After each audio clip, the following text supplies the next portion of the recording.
Malikono ani Maliko kan ka ufo ka wala nyo don ka sangane bi trata do de samklo clé mu wonu aka clé bi sabati clé bi sabati de samklo clé bi sabasa flani mu woni duru yi ka sangani asigoro na ka chaw ketawe ka benni tumayi jimuka kanu ba chamani musoma atefo amunun ko ka ufo ka wala nyo do lala kuyati Samaira eni sokoma ntere sira ko ne mandoroti la bashi fiti alhamdulillah yarabi bashi fiti ay wala kana bashi kansida amina yarabi Samaira ka kanu mbago fu Maliko no ani Maliko ka o bebe woni yuye Shirifla TV jabaran so sanfe sokoma daina sangani uka jamuka mandi ni uri sokoma donoi jamuka me boka irula kadam ne tenen katabla alamsala o na konna na fana kuna funbe duma o benison dia fana ama fongu ku bisimla ni andun kanye bi sokoma data kono chendo lala kuyati atesi foka temeninga kosebe olante ko imla dagri ndala ana jamuka ta adakun fe ne ka senzen kata awo o te basi la vedele ka nundo ni mi o dete tezara ke tezara awo ameta technicien fanfe tezara ulu ande me baje kulu e jamuka kon na ina fanya fo yu chugumina o anga tezara premier angumi kaso ka singa du jamuka ngono o bebe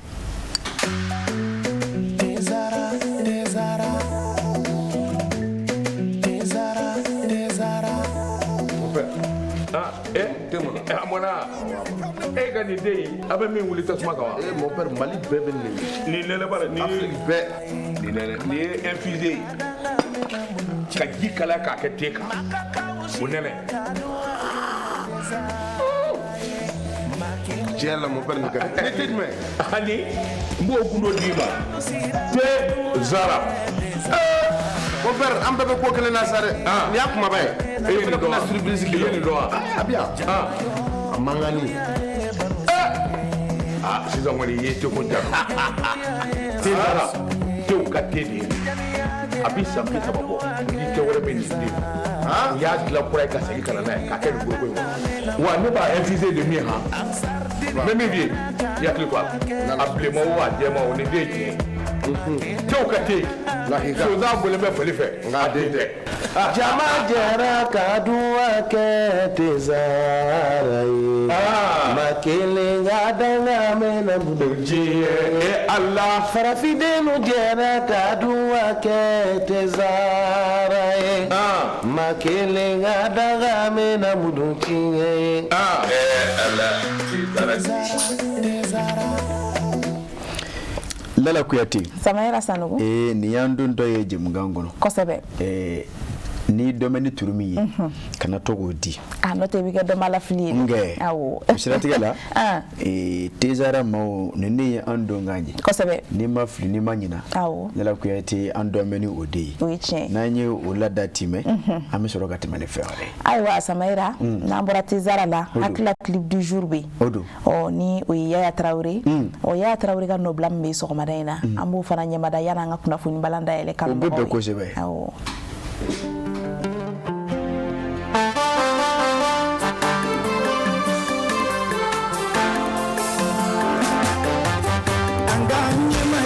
Alamando beni nagalo beni sompe anganye majigi alamando beni nagalo beni sompe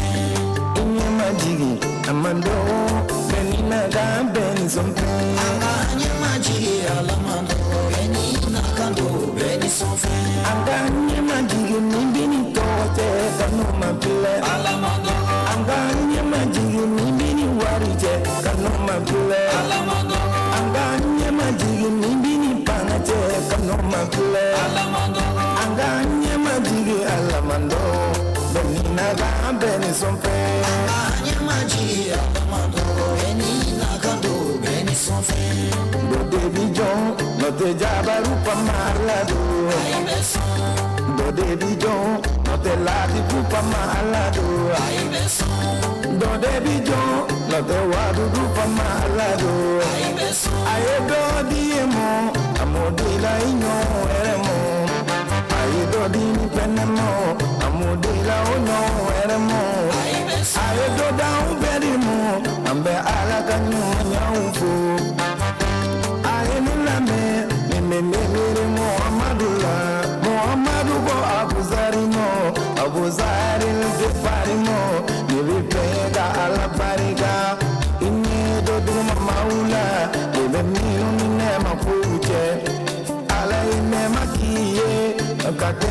nyobona minga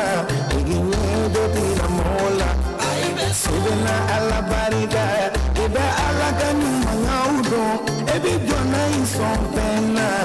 ko ala mawari demo kaforo kene abela ala ison kene ala ison magadala inyo wona do dunya ala yoke utekuma ayedonke na marae obi popola do loka ala ison kamafina igajabaru kama ala ko ayedonke pindoe oteyeli gando koloka ala ison nyapilala igajabaru ala barika ala mando benina ga beni sompe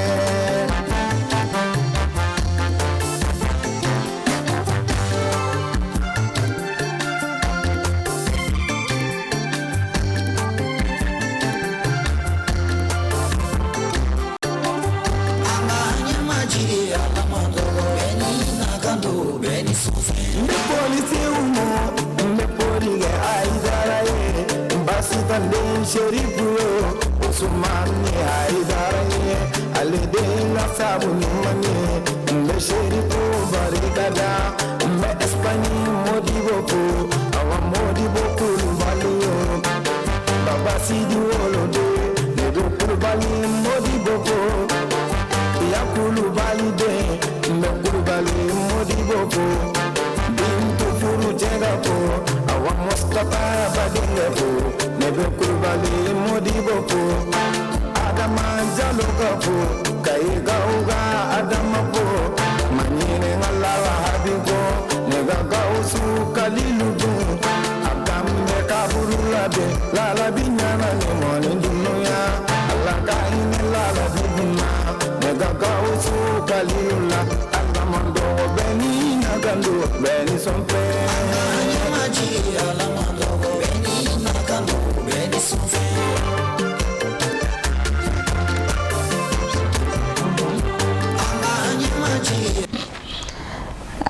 Samaira ya tigawa umali taranja me blawa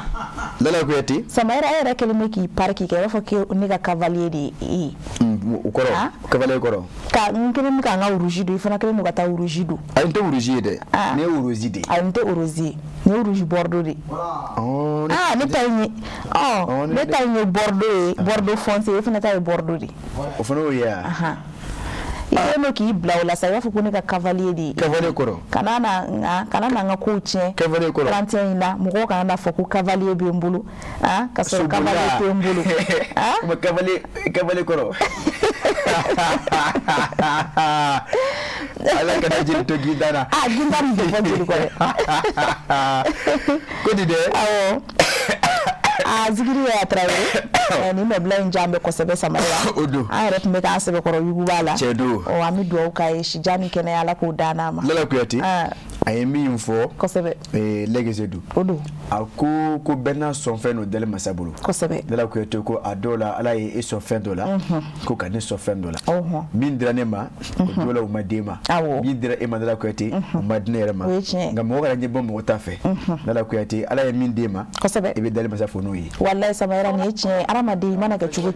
kibi chamanche dila ibi nyebo do fe do fana bi nyebo efe jena tiga yere o yere awo la me do de ke ala kan kuna yere amina ya rabbi ala kati Samaira o ba to ngan sense amedo anga kuna funi balan kono be do ko sebe na kuna funi balan ta so marena amadam ne la dala kula isorla na isorta Samaira anga fini tuku ko ni wilika jo chamani sabati kaseka ngara da ba manchi tigla maula keren ala kita marabulu an Tombouctou marabulu kono nazarakan ko région de Kita et Tombouctou sans pitié pour les terroristes hina makula de kodi hina makula makari makula l'armée a pionné des positions terroristes dans les deux localités yado lala kuyate ako ni ye Kita marabulu ni Tombouctou ta ko sebe ko ye ko hine biye batayi kelema di terroriste kelema ta ka di jarawilla kulu mauma aya maduma ko bawul masir tabaw lala kuyate o ye o daga yoro susu ko ma keme ka nyoke kolongo ne ka chuari yado dala kuyate ako kasangani anga wul masir tabaw o ka jatemino yi ako mimbe ke o fe wala sa kasika mali jamana afantana ne bela jeni ne ka larawi wala sa kasi ka lakana ni ko sabati a ko Lala Kuyate ni clé flying gonana nazala ka ya photo ma durant ces dernières 24 heures a ko Lala Kuyate mi metalike anga keleke pangurula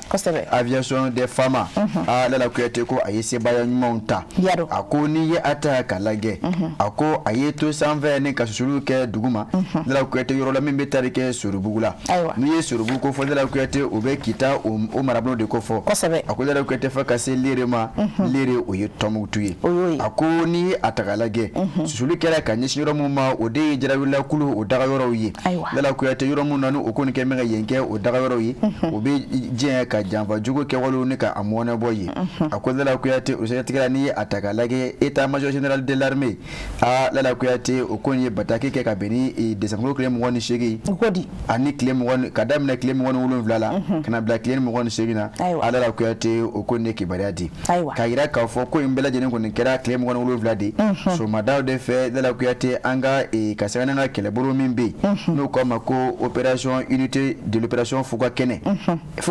o te bona nga ewa Fuga Kene kwani olu ka keleburu a Lala Kuyate o ko ni memi mfuyi o e bona banflata ne ka chongo jamaji mawu chama kuna Lala Kuyate surubugo o be kita marabulu la ani lere Lala Kuyate ako akera sababu mimbe taleke anga wul masiri tabawla a o ka baro nyedon o ka siga majugu nunu dawro chama ni ko ni ka a flingulu ji ni ka da kolonji Lala Kuyate ka fara o ka marama fenche jugu do be ako mako engin lourd de type caterpillar a o anye on tarake ka bo o bulu ako Lala Kuyate ako o mina do mina o de intelligence o dama fiei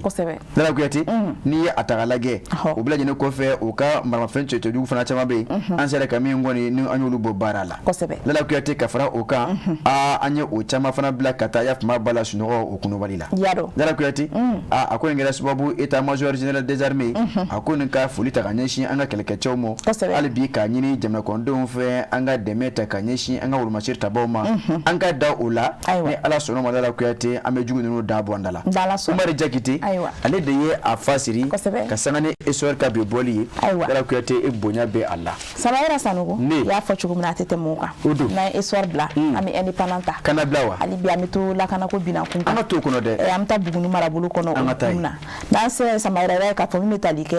gendarme kele o koni o minena buguni marabulu kono na o mana na masumali kele woni o bole na anina abela jilinkara garalo ni oni Côte d'Ivoire ni Mali danje manjanyo wana odu Lala Kuyate ako akere ka ben décembre claim wa ani duru temene de yi ako kuma mi na Lala Kuyate ma do ko ne munu masiga buguna tige ako majugu do Lala Kuyate u yera moto chama sanfe a okunna na oka jamba jugu ke walita ni kanyeshi garalo anga wulu masiri tabaw o dagoro membe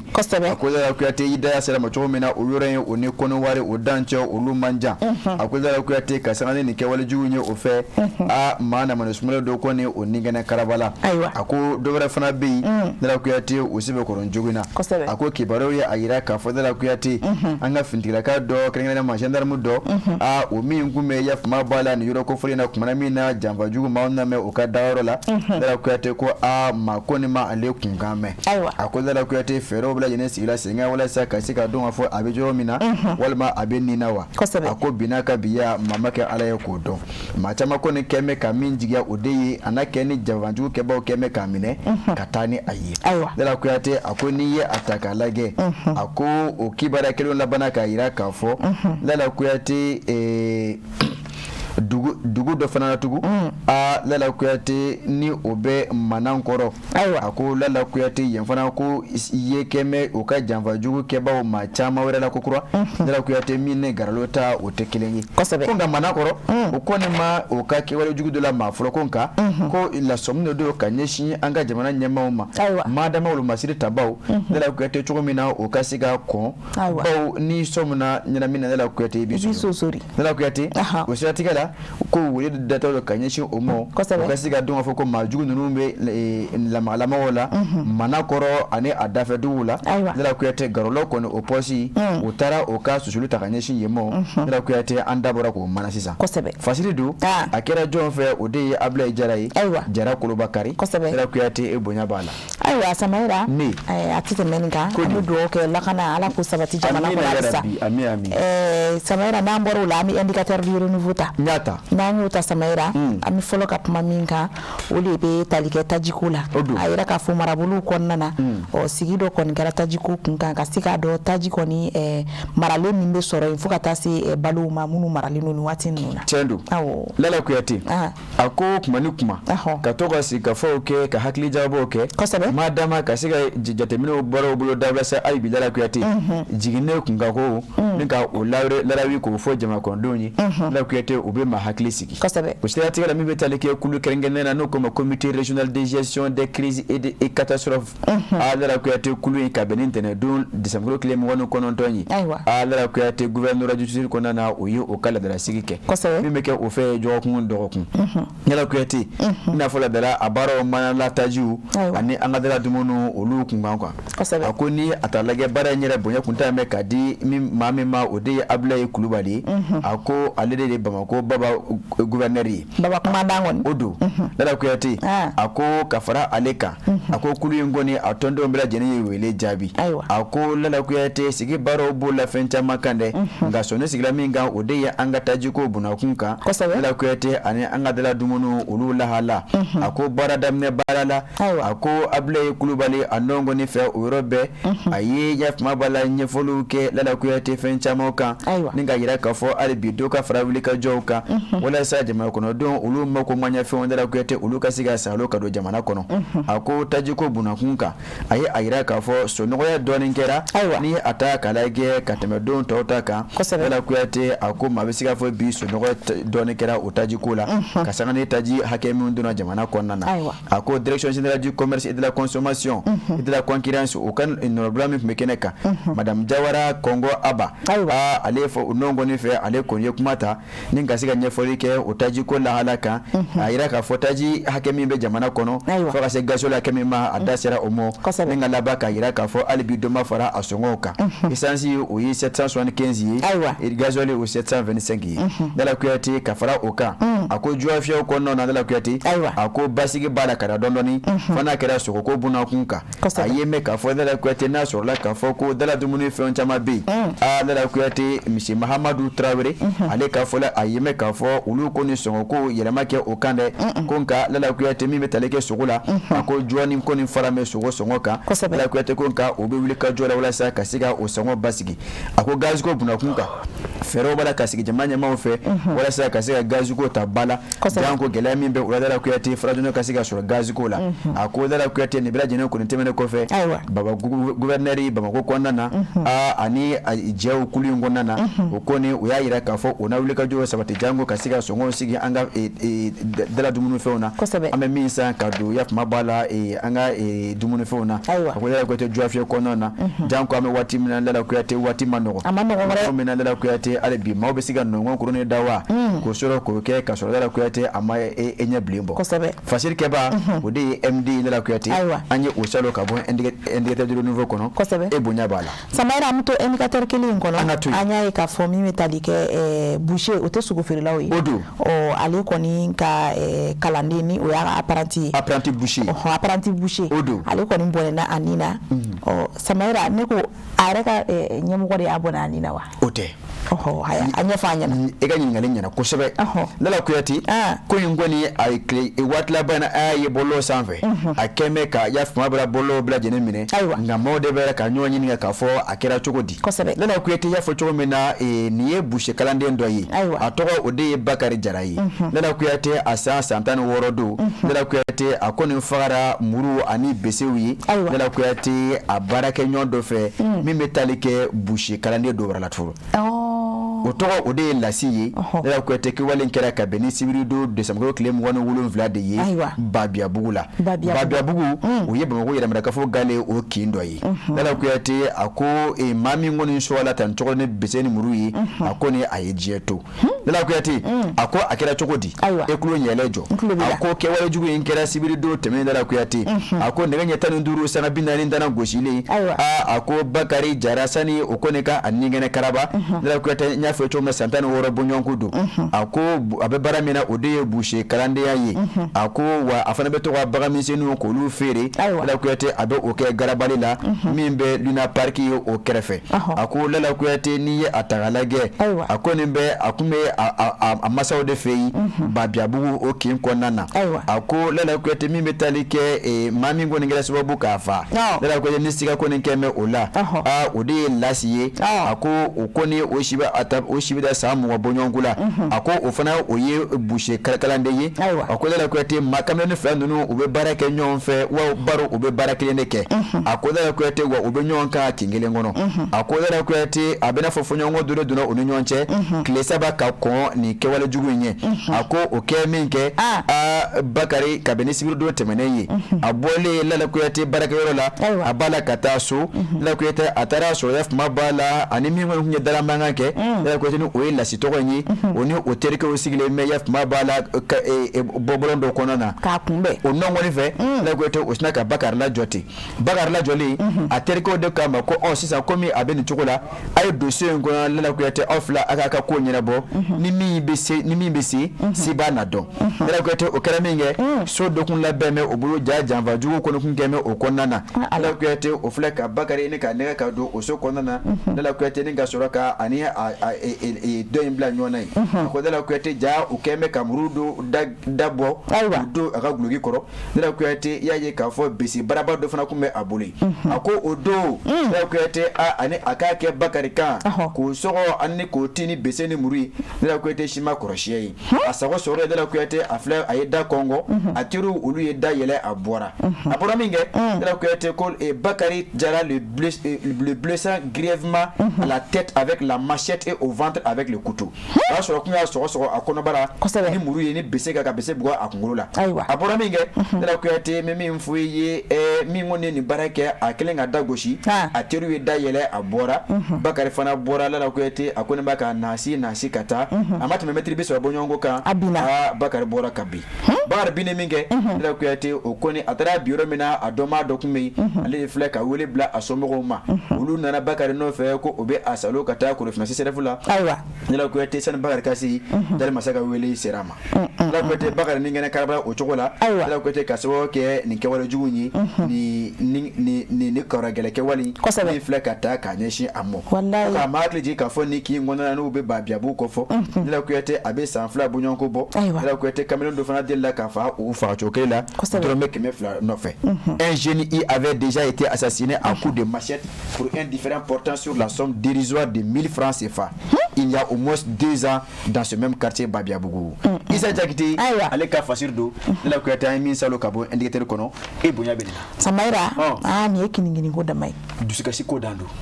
sifinakaw ka banbara ma fo ka taa kɛ nin ye ale min fara san 16 min y'a fa san 20 a bɛ funɛŋɛni wallahi n'a fɔra ko jamana siniɲɛsigi ye denmisɛnninw ye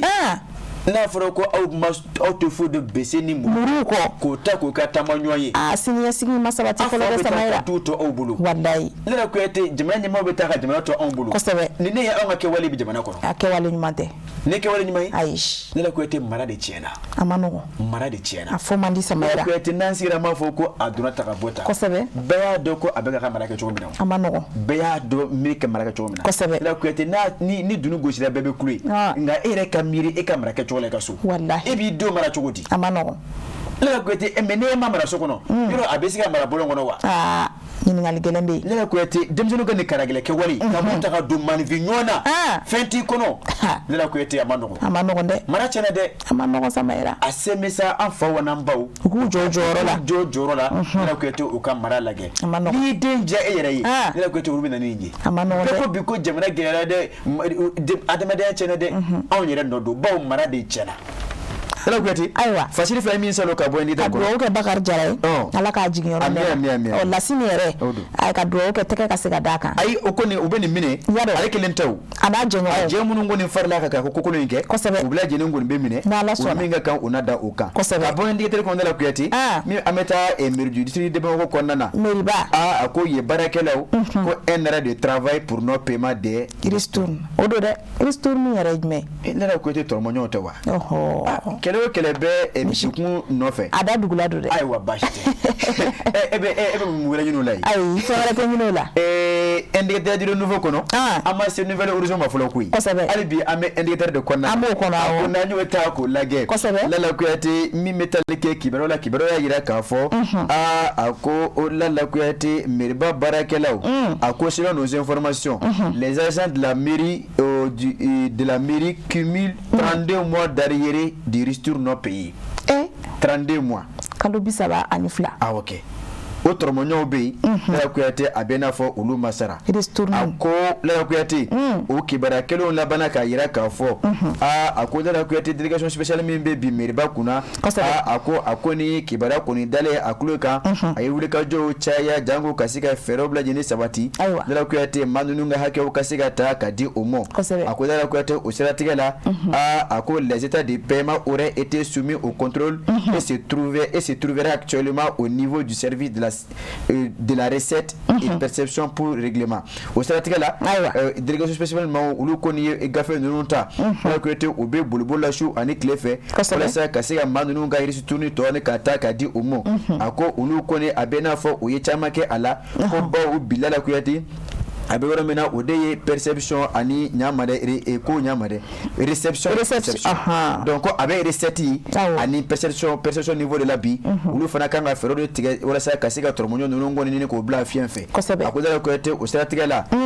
a ko dɔgɔ furancɛ caman tɛmɛna a ko taama mɛnɛ sisima bɔ olu hukumu kɔnɔna na a baarakɛlaw kɔni a yira k'a fɔ ko tɔ tɛ kɔlɔkɔ la bilen Dala Kuyate ko yɛrɛ kunsɔngɔ ma nɔgɔ sɔrɔ la olu siratigɛ Dala Kuyate o kɔni filɛ k'a yira k'a fɔ n'an ka ristourne tɔ ni a ma taa ka ten an tigɛ e ko an na baara kɛ bilen wa a ko le personnel a décidé d'observer un arrêt de travail jusqu'à nouvel ordre a ko don o don les travailleurs organisent des sitting dans la cour de la mairie pour exiger le respect de leurs droits et attirer l'attention des autorités compétentes sur leur situation a ko don o don a ko baarakɛlaw kɔni Dala Kuyate u tɛna baara kɛ dɛ u bɛna yafama b'a la u ka jɛrɛ dɔ de kɛ mairibakuru kɔnɔna ye walasa ka se ka u ka nisɔngoyaw yira ni ka jamana ɲɛmaaw kɔni ni k'u ladɔnniya n'a sɔrɔ o tɛ a kalama u k'a dɔn k'a fɔ nin gɛlɛya de bɛ olu ka mairiba kɔnɔ wa u ka fɛɛrɛ kɛ janko Dala Kuyate tɔrɔmɔɲɔ min kan ka taa ka di olu ma ni u ye u ka ristourne ye Dala Kuyate o baaraw ka teliya baw olu ka hakɛ don ko an kɔni sigi bɛ ka ko in lajɛ i yɛrɛ dunbiya ale de ye a fasiri kosɛbɛ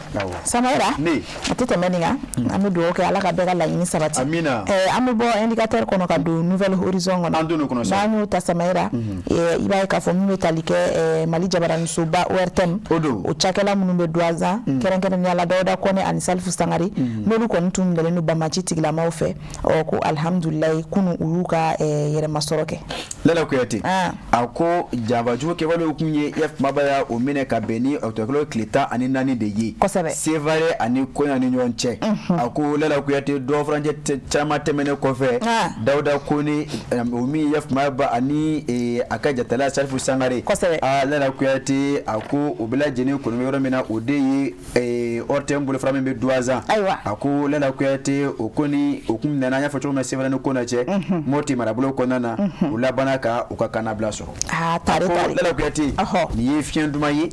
a ko Dala Kuyate kibaruya duman in kɔni a bɔra ka bin ka yira k'a fɔ an baarakɛɲɔgɔn filaw minnu kun bɛ ORTM na Dala Kuyate ni o minɛ kun bɛ janfajugu kɛbaaw fɛ a ko Dala Kuyate o kɔni u y'u ka kanabila sɔrɔ ka bɛn ntɛnɛndon décembre tile 29 san 2025 ye a ko a kɛra sɔgɔmadayanfanw de fɛ a ko ka kɔn nin don ye Dala Kuyate tile damadɔ min bɛ taali kɛ maa fila ninnu na o kun yɛrɛ jatala dɔ la min kɔnɔna Dala Kuyate o kɔni kun b'a la ka damakasi kan kɛ ka dɛmɛ ɲini Dala Kuyate janko olu ka se ka segin so sɔrɔ ka na o jɛw cɛ la a ko Dala Kuyate ka tɔ sira tɔrɔ ni ka kalaya a ko o kun ɲɛna ka bɛn ni yakuma b'a la an y'a fɔ cogo min na o tɔkilo tile 14 de ye taratɔdɔnya dɔ fɛ Dala Kuyate kuma min na o kun bɛ mobiliba dɔ kɔnɔ Dala Kuyate o kun b'a la ka taa baara de de la a ko janfaju kɛwalew filɛ ka mobili in lajɔ sevare ani kɔnɔ cɛ maa tɔ minnu kun bɛ o ye olu labila nka u kun labana ka taa ni an baarakɛɲɔgɔn fila ninnu ye Nala Kuyate a ko alhamdulilahi rabbil alamin a ko maa fila ninnu kɔni ye kanabila sɔrɔ u seginna ka taa u ka denbaya la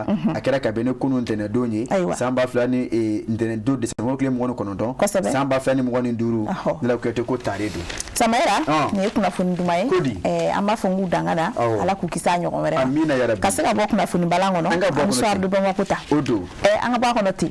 tɔtɛ sɛnɛfɔkɛ la ayiwa Sikaso mara la Samaira Sikaso commissariat kɛrɛnkɛrɛnnenya la a commissariat filanan ni o ye 2e arrondissement ye olu kɔni ye wele bila maa fila ma Sika kɔni kɛ bɛ minnu na Nala Kuyate a ko n bɛ deli ka nin kumakan in fɔ ka caya ni sen ni sa bɛ fofo ɲɔgɔn nɔfɛ duguma a ko kisi ma ni ɲɔgɔn ma a ko maa minnu kɔni ka baara bɛɛ mɛn ka maaw jigila tigɛ ma ni kuma Nala Kuyate ni o bɛ o kɛwale jugu la k'a kɛ a ko Nala Kuyate o ni an ka lakana tigilamɔgɔw o tɛ kisi ɲɔgɔn ma a ko o siratigɛ Nala Kuyate n'a ma ɲɛ k'a fɔ ba polisilakaw a ko i y'a fɔ cogo min na 2e arrondissement Sikaso Nala Kuyate nin yɔrɔ in na an bɛ o fo a ko Nala Kuyate o commissariat o ɲɛ bɛ o ye maa min bolo bi o de ye commissaire de police Mohamed Jakite a ko fulakɛ Nala Kuyate a n'a ka cɛdenw min fɔ i ye o ye saleba fila minɛ nkɛ Nala Kuyate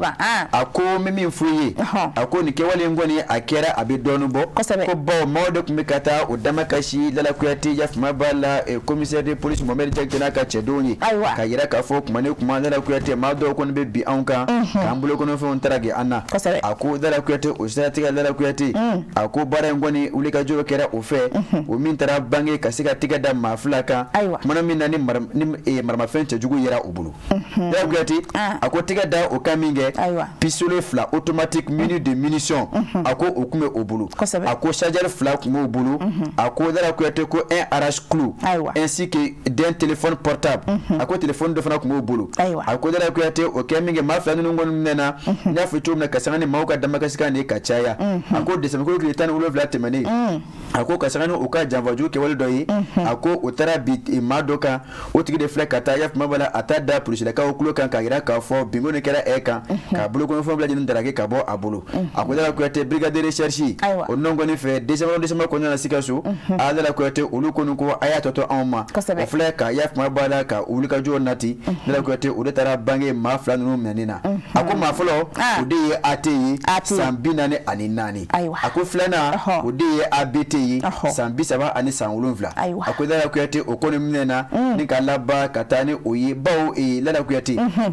fasi kɛ b'a yɛrɛ fɔ ko maa fɔlɔ minɛnen ko ale kɔni ko ko a sigi k'an kɔnɔ koyi ko an kelen tɛ koyi Nala Kuyate o nɔn kɔni fɛ sina ka maa filanan tɔgɔ fɔ ten wa a bɛ sɔrɔ yɔrɔ min na a y'o bɛɛ fɔ koyi an filɛ ka taa salo ka minɛ ten k'a kari ko simɔ ni ka tigɛ kɛ a ku ye k'a sɔrɔ k'a bila an ye ko woro paɲɛ a ko Nala Kuyate an taara di sariya tigilamɔgɔw ma Nala Kuyate olu kɔni y'u ka baara kɛ ni ka sɔrɔ k'o bila yafama b'a la mana depo kɔgɔba 4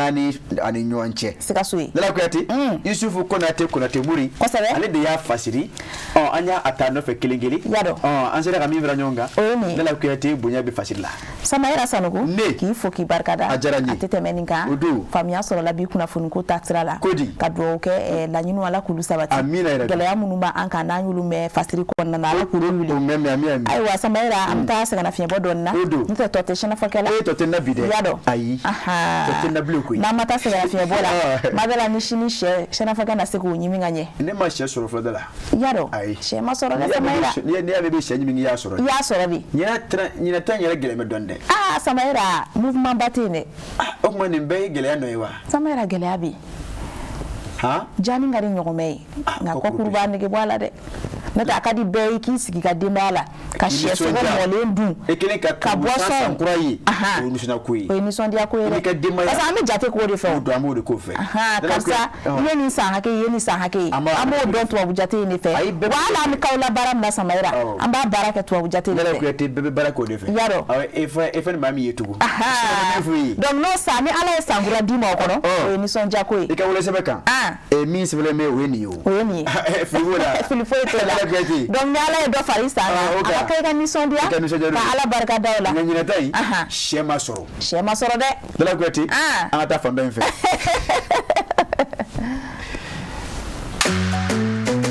Zara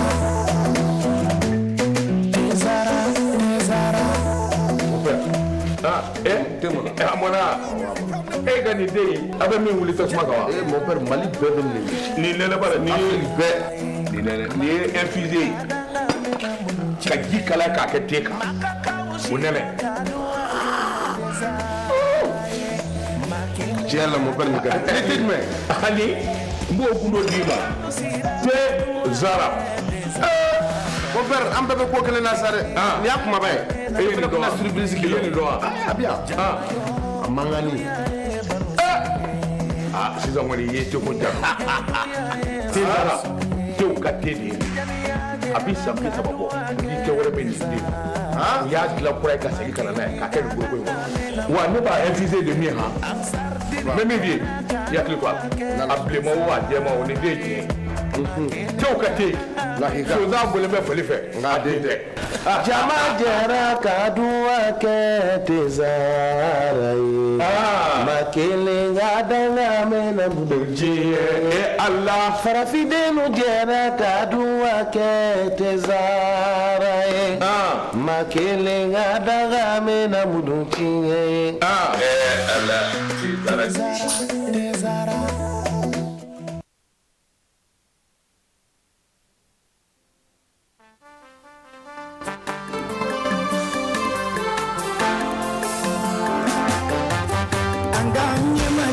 Alamando beni nagalo beni sompe anganya majigi alamando beni nagalo beni sompe inye majigi amando beni naga beni sompe anganya majigi alamando beni nagalo beni sompe anganya majigi nimbini tote kanuma pile alamando anganya majigi nimbini warije kanuma pile alamando anganya majigi nimbini panate kanoma pile alamando anganya majigi alamando benina ga beni sompe anganya majigi alamando benina kando beni sompe do debi jon no te jabaru pamalado ay beson do debi jon no te ladi pupa malado ay beson Lala Kuyate Samaira bena son fendo kosebe ame ale bisigi dala fo awo Lala Kuyate ka dele masafo kosebe ya fo jamais jani ka di nyame nga ko kuruba nigi wala Lala Kuyate ni atala ge ma chama be Lala Kuyate ala keme ko lu son fendo la Lala Kuyate en fana chama ka nyebo olu fe ala fana do de on yere ma Lala Kuyate ma do be ni ga fanta no fe Lala Kuyate o dele masaka latige yi o dele masaka barake chogo wi la ame la ka ala fo ka da o kan ka sanga office mantiano obonya kele ye anwe ani olu ye aiwa la kweti ola ni okera makana jon atala kosebe la kweti aiwa Samaira ko anga dumunu ni tarata sera doron ni wodi fongo mi ni sondiadi awo parce ni tarata sera amaro ka fongo kuna fun balanko fe ani madame Keta bi kar nyokona o nana ali kar la nyokona sa o dumunu ko kunkuna nyenye o gundo munu mana kala ale de fana be wuli ka to woluma ka se ka no ira kanu mbaw la kerenkere ni ala musula ko hakla o chama me jabaran ko ron sanga en korlala o amna kuma di madame Keta amna tatrawrima aka fuli de awma o plan mana ka bulu bi ka se ko la sawma madame Keta in sogoma si lala Samaira alhamdulillah bela jeli sogoma ma flel jamaw yo kuni sogoma aywa kala ga claire dama kala garsigo funi tama ami e ma do parla sa yaro Samaira be harmon nabi de ayin ko plede o Samaira ay antarmone abe fe ka ke ba fu ka cavalier li ali yoro kasoro o dunte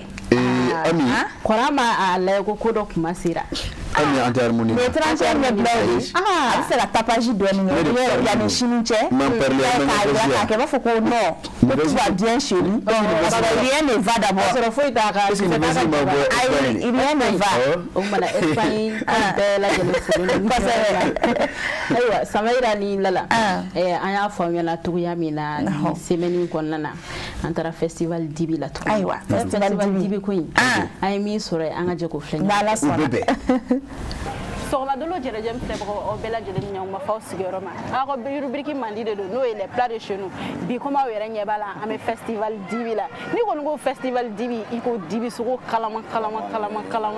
bi ani mɔgɔ min bɛ ɲɔgɔn fɛ an bɛna kuma da ma a yɛrɛ b'a représenter ne fa ni su awa ni su i bɛ se k'i tɔgɔ ni jamu f'an ye ok ne tɔgɔ ye Salifu Danbɛlɛ dibiteri Banamba alhamdulillah an bɛ festival dibi kɛnɛ de kan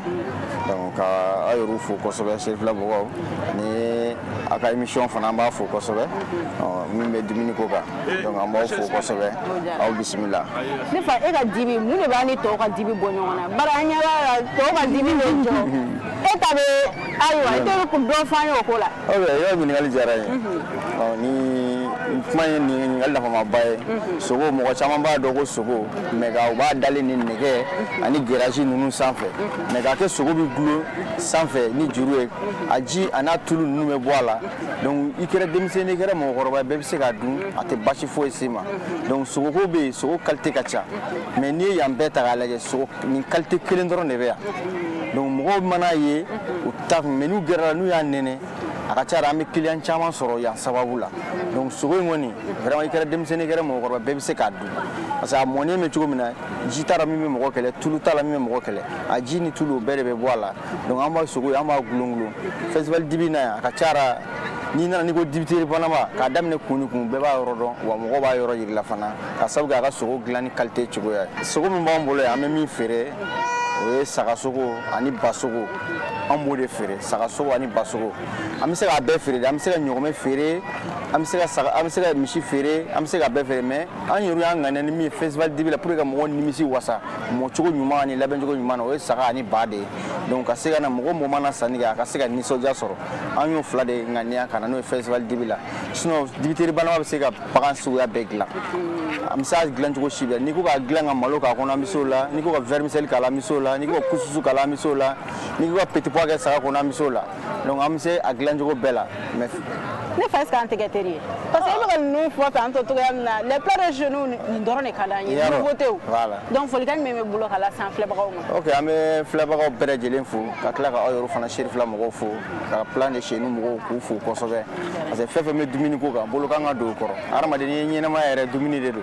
n'i ye kɔni kala jɔlen fɛn dɔ de b'a kɔnɔ donc n'i ye mɔgɔninfin jɔlen k'a bɛ se ka kuma fɛn dɔ de bɛ kɔnɔbara in na donc mɔgɔ min ka se ka bɔ k'o ko in bila sen kan adamadenw ka se ka dɔn dumuni ɲuman ye jumɛn ye dumuni qualité ye jumɛn ye dumuni bɛ dilan cogo di a ka kan ni nafɛn jumɛn ye ka se k'o yira mɔgɔw la donc an b'aw fo tiɲɛ yɛrɛ a k'o waleɲuman dɔn na donc an b'aw fo kosɛbɛ vraiment halisa ala k'aw bolo mɛn a ka baara la halisa ala k'an mɛn nin ko in kɔnɔna na donc an bɛ festival dibi kɔni mɔgɔ bɛɛ lajɛlen fo mɔgɔ se b'a yɛrɛ sa an b'a bɛɛ fo k'a bɛɛ waleɲuman dɔn. Ni festival dibi in senfɛ an y'a ye k'a fɔ ko dibi sogo k'a mɔni fasuguya caman bɛ yen n'o dɔ ye k'a don kala la aw ni ne an ka jɛ k'o filɛ. Ne tɔgɔ Sekine Sarafe. donc e ka spécialité ye jumɛn ye festival dibi in na. bon ne ka spécialité ye sogojeni de sagasogo ne b'o baara de kɛ an b'a don kala la k'a turu o de y'an ka spécialité yɛrɛ la. k'a don kala la k'a turu. awɔ. mais o bɛ mɔ cogo di. a bɛ mɔ dɛ a bɛ mɔ fo ka magaya yɛrɛ ka diya gu b'a la fana. awɔ. mais a dontɔ kala la aw b'a mariner de wa ou bien a b'a kɛ. non an tɛ marinade foyi k'a la marinade tɛ k'a la foyi k'a la n'a sɔgɔ mɔna tuma min na ka ban an bɛ kɔgɔ funfun a la ka o y'a baara kɛcogo bɛɛ. o y'a bannen mais ne y'a mɛn anw bɛ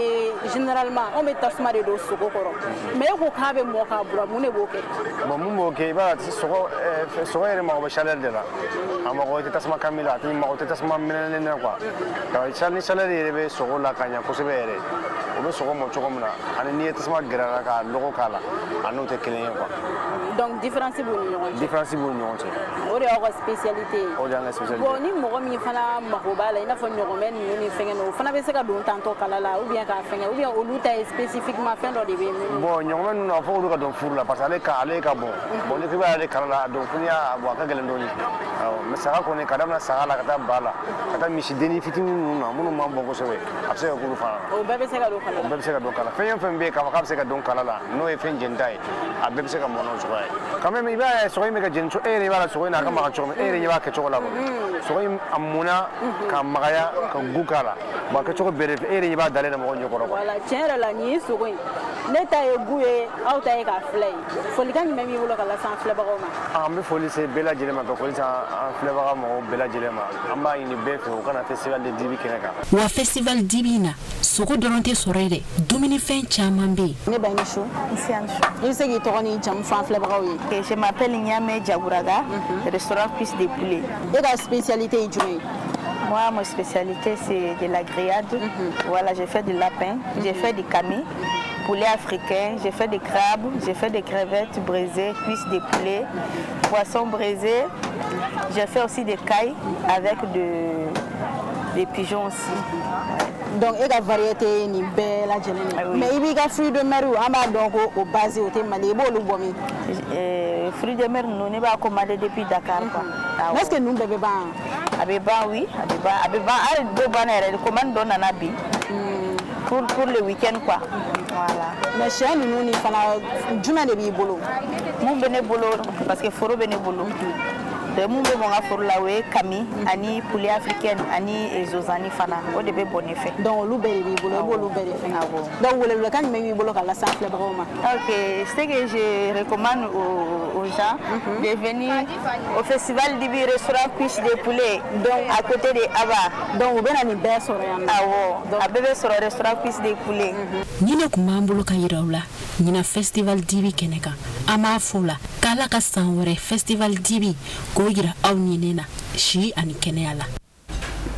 Amina ya Rabbi Aminata Traoré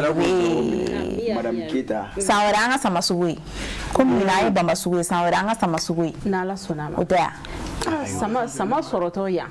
o e bara ire abi soro Amina voilà festival dibi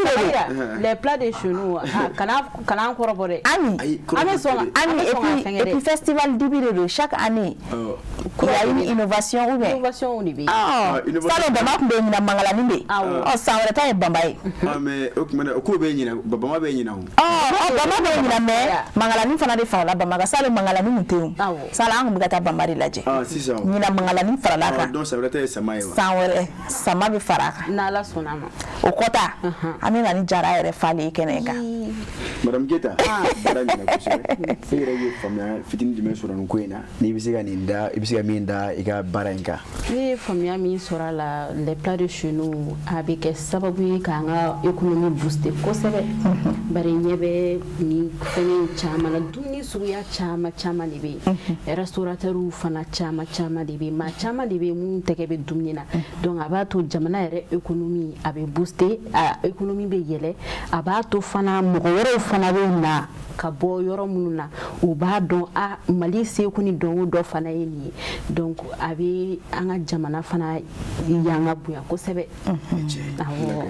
e Samayira o don ka fitini min fara Aminta kan Samayira b'a ye mɔgɔ caman bɛ siran sugu ɲɛ an fɛ yan nɔ parce que ka da ka sugu tobi togo hakili la a bɛɛ bɛ tali kɛ modèle kelen de la Mali kɔnɔna na yan kosɛbɛ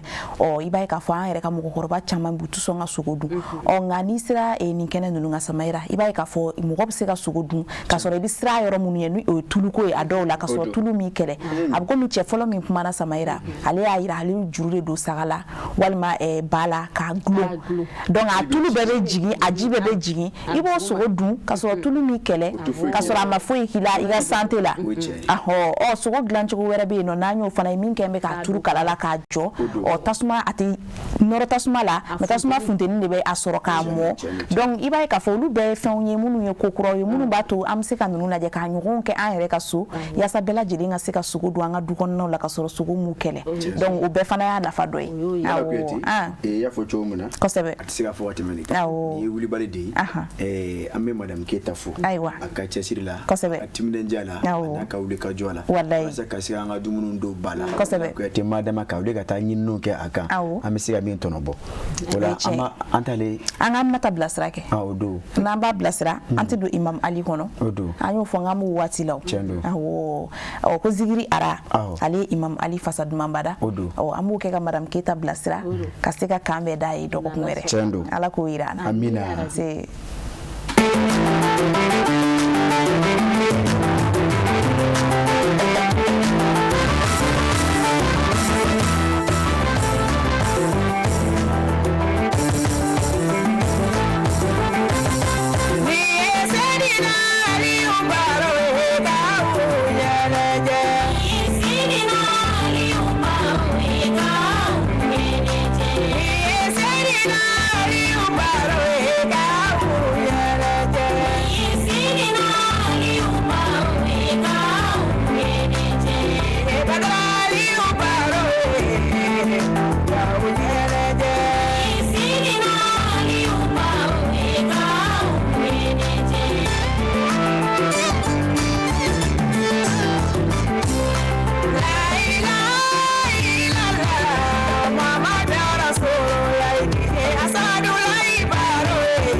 Jabate baranyana nte kuma ofe don't tell her any de dabe bobe you na any de bad do o me mne gida la biati ande blaje ni fuka mtu ai Imam Ali kono odo anya fo muni watina kata c'est le 3 janvier 2026 manala o irana Imam Ali koni alika anniversaire baraw be sina keren yalla anga musogoro ba nyumani o enfant nankara mo wasi yidi Cherif Ousmane madame Haidara furumso nyumanye ni o madame Haidara tanti jara tungarai abe wulika jowla kasega Imam Ali ka anniversaire ka yakubaya nyema kasega la ko don alibi o ama fu ka barkada ka fo alaka sancha manta irana awo dala ko yati wati sembe asira ayi wa samaira ka foli kerengere ka dikanu mboma ka foko shini ngone 31 décembre ye o nga samaira sanugwa ama she soro ama tomonon soro ama kulukulu ba soro anjuma were ibe juma were fe kami fana ma soro boni bela minga ne wi labaine kami ay wa kan wako kulubana ngani mo soro pigeon du to fe ndo fe ay kaidum o ka dogo kai olu ka dogo ni do masina ibi tiga fala di ha nge wala adiki ba du fa ka suma sama bo yaro nga kami de kadni ko sebe ngani ma kami soro mi songa ta su tita jere kulo kele sa aywa weche be ke chugoti l'essentiel eki sanga yele mai kene manya awo mene fanga ya bogabi weche sama fanga ya bi ko sebe be fanga mi bi be bo daga bi sa ngora ka bere mi tubulo ibodi wala ku akodi awo sino ama fengoni fen folo de ama fen aywa fen be fen sama ya aywa ana playa awo kakanu baga bela jelen fu maliko no maliko ka foni ne sira ka fara ngonga bije mungan konna na kasika oira aula nala mabasike na sini fana oyedondo aw ni aw ami nyon soro ni kene kele ngani wati kele na ya roche aw kambe alaka bikle jako fana tijani ngoko ka fonu fuyi yado okay ko fara finja okulo le me fana kibise dongili la kibise kuma ke me ko abene dongili la gele bulu ne ngo jango tijani bodo ngo abi no ngokele ne bodo yado nge kibise kuma ko na kuma ko do abene dongili le ka gele bulu ko sebe aywa fo ko Fatima adako jidon kida ngo bama de daga de afoti jan nyala ka kana tunga prevu irala tano kuna tani wati na fana ko se ba mafu sigi me kanye shin telemani kan nyo yado lala ko te medliga fo jem gai ante me na meta yoro la na sera fana lala ko te amen joka lage ba so tele bla me Cherif lala la ko ta ma fo ka wal nyimado ka fo ko ala ka yaf ma bala sangura ira cha amina ya rabbi amete me kata ke masna dunda kile ni boro chama umu jarabi umbede umu kuita na saka bajara la samaira madam jaradu awo basite kabla jenefu lala ko te maliko na maliko ka fo wati na mijo nela mabashike nela yishini fara ne shika la ko te we dondo yi la ma fola ka tiara dama ala ka musago no ya ala ka fen suno ala ka fen isibe ke ne ga 30 sini 10h 11h amina nzore ka kura mana ala ko ira amina ya rabbi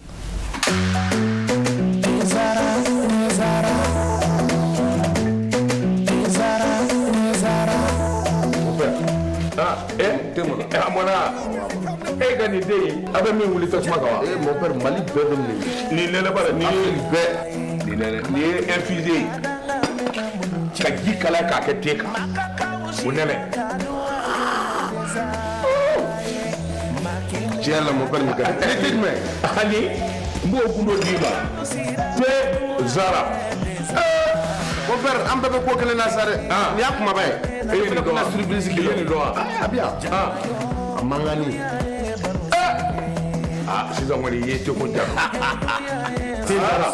tew ka te de ye a bɛ san bi saba bɔ ni kɛ wɛrɛ bɛ nin den u y'a dilan kura ye ka segin ka na n'a ye k'a kɛ nin boloko in kɔnɔ wa ne b'a infusé de min han mɛ min bɛ yen i hakili to a la a bilenman o a jɛman o nin den ye tiɲɛ ye cɛw ka te yen sonsan bɔlen bɛ fali fɛ nka den tɛ. Jama jɛra ka duwa kɛ tezara ye ma kelen ka danga mɛna budoji ye Allah farafidenu jɛra ka duwa kɛ tezara ye ma kelen ka danga mɛna budoji ye Allah